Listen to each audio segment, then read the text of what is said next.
Right here we got a wall that the client wants to remove. It's gonna separate right there. They want it flush to the ceiling and flush to the slab. Well, there it is. It's flush. It's cut. It was solid completely. I still have to finish the beam.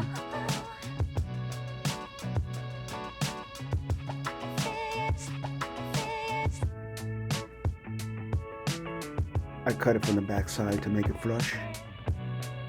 Now I have that column and that piece of beam right there for today.